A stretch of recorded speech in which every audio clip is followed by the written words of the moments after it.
You had a plan. You set up the transfers. You wrote down the percentages. You told yourself, this time, this is going to be different. And then something happened. An unexpected bill, a low income month. You overdrafted on the transfer date. Or honestly, life just got messy and the routine quietly fell apart. And now, you're back to winging it on payday, feeling guilty about it, not quite sure where to start again. That's exactly what this episode is for. We're not starting from scratch, and we're figuring out what broke, fixing it, and building a version that actually holds. Before we do anything else, I need to say something clearly. If your payday routine broke, you are not the problem. The routine was probably the problem. Most payday routines fail for one of three reasons. They were built for an ideal version of your life, not your actual life. The numbers were too aggressive to survive a bad month, or the system had no room for error. One overdraft, one unexpected bill, and the whole thing collapsed. That's a design flaw, not a discipline flaw. You didn't fail the routine failed you. And today we're building a replacement that's designed to survive real life, not just the good months. Before you rebuild, you need to know what broke. There are 4 common failure points in a payday routine, and each one has a different fix. Failure point 1, the amounts were too high. Your transfers were bigger than your income could reliably support. Failure point 2, the timing was wrong. Your transfers went out before your bills cleared, or on a day when your balance was already low. Failure point 3, no buffer. One surprise expense wiped out the whole system because there was nothing to absorb it. Failure point 4, too many accounts, too much complexity. The routine required too many decisions to maintain and quietly got abandoned. Take a second right now, pause if you need to, and honestly identify which of those 4 it was for you. Maybe it was all 4. That's okay. Because the rebuild isn't about doing more, it's about doing less, but doing it in a way that holds. Here's the guiding principle of the rebuilt routine. It has to be designed to survive your worst month, not just your best one. An automated payday routine that works when life is easy is not a routine. It's a hope. We want a routine that keeps running when things get hard. And that means building in survival features from the start. The rebuilt routine has 5 steps, same as a basic payday system, but with 3 specific survival features built in. The 5 steps are escape fund transfer, fixed obligations, investment contribution, sinking funds, guilt-free spending on whatever is left. The order matters. You fund your future self first, pay your obligations second, and live on what remains. Most people do this completely backwards. They spend and hope something is left to save. Nothing is ever left. Now, the 3 survival features. This is what makes the rebuilt version different from the one that broke. Survival feature 1. Start with amounts so small they cannot fail. Not the amounts you aspire to. The amounts that will go out no matter what happens that month. If $200 to savings broke the routine, try $20. If $100 to investments felt too tight, try $10. You can always increase. You cannot undo a month of overdrafts and the demoralization that comes with them. The goal right now is not the amount. The goal is the habit of automation. A $10 automated transfer that runs every payday for a year is worth more than a $200 manual transfer that happens 3 times. Survival feature 2, the buffer account. The single most common reason payday routines collapse is that there is no cushion between income and outgoings.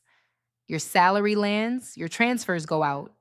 A bill you forgot about clears 2 days later, and suddenly you're overdrawn. The fix is a permanent float, a small amount, between $100 and $300 depending on your situation, that lives in your current account at all times and never gets spent. It exists purely to absorb timing gaps. You build it once, then you treat it as a floor, not a balance. Survival feature 3, and this one is the most underrated, is the rebuild protocol. Every routine will break at some point. An income month is lower than usual. A big unexpected bill hits. You pause the transfers to get through it. Fine. That is normal. That is life. The problem is never the break. The problem is not knowing how to restart. The rebuild protocol is simple. The moment the disruption passes, you drop every transfer amount by 30%, run for one full pay cycle at the lower amount to rebuild momentum, then increase back to your previous amounts. You don't punish yourself for the break. You don't try to catch up. You just start again, smaller, then building back up. Let me show you 3 people who rebuilt their payday routines after they broke and what the fix looked like for each one. First, Amara, 25, administrative coordinator. Her routine broke when she set $350 a month to savings and overdrafted on month 2.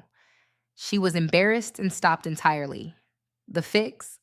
She dropped to $40 a month, ran that for 3 pay cycles without any disruption, then increased to $80, then $120. 8 months later, she had more in savings than her original $350 a month plan would have produced because it actually ran. Then there's Daniel, 28, teacher. His routine failed because his transfer dates didn't match his bill dates. Money went out on the 1st, a credit card cleared on the 3rd, and he was constantly in a $40 overdraft cycle that cost him $15 a month in fees.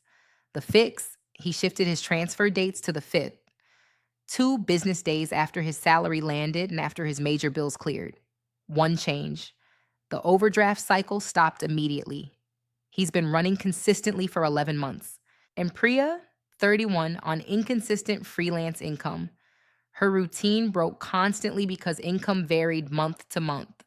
Some months $3,000, some months $900. A fixed amount routine was impossible to maintain. The fix? She switched to percentage-based automation. Every time a payment hits, regardless of the amount, 15% goes to her escape fund, 10% to investments, 5% to sinking funds. Fixed amount, 0. The percentages stay constant. The amounts flex with her income. She's been running this version for 7 months without a single disruption. Let's talk about timing specifically, because this is the fix most people overlook, and it makes an enormous difference. Your automated transfers should never go out on your payday itself. Always schedule them for 2 to 3 business days after your salary lands. This gives your main bills time to clear, ensures your salary has fully settled in the account, and removes the timing collision that causes most overdrafts. If you're paid on the 25th, set your transfers for the 27th or 28th. If you're paid on a Friday, set them for the following Tuesday. 2 days. That's the gap that stops the collapse. Here's your challenge for this week. 3 steps in this order. Step 1, identify which of the 4 failure points broke your routine. Write it down, Sarta. Actually write it, don't just think it. Step 2, set up one automated transfer, or just one, at an amount so small it cannot fail. If you're not sure what that is, use $20. Set the transfer date to 2 to 3 days after your next payday.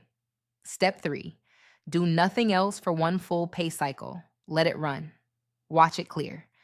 That one clean cycle is your foundation. Comment routine below, and I'll send you the link to the rebuilt payday routine template. It includes a diagnosis section for the 4 failure points and a fill-in structure for building your specific version. It takes about 20 minutes.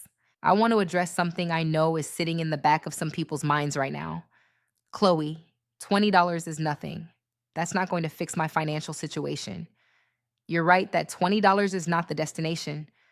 But you know what $20 a fortnight is? It's $520 a year. And more importantly, it's proof that the system works for you, that it can run without breaking, that you are someone whose routine holds. That identity shift from person whose routine keeps falling apart to person whose routine runs is worth more than the dollar amount. Because once you have that, increasing the amount is just a number change. The hard part is already done. Start where you can survive. Grow from there. The honest part of this episode, I have rebuilt my payday routine 3 times. 3. Once because I moved cities and my expenses completely changed. Once because I went through a period where my income dropped significantly And the old amounts were just not realistic. And once, because I set it up too perfectly, too many accounts, too many categories, and I stopped being able to maintain it without it feeling like a part time job.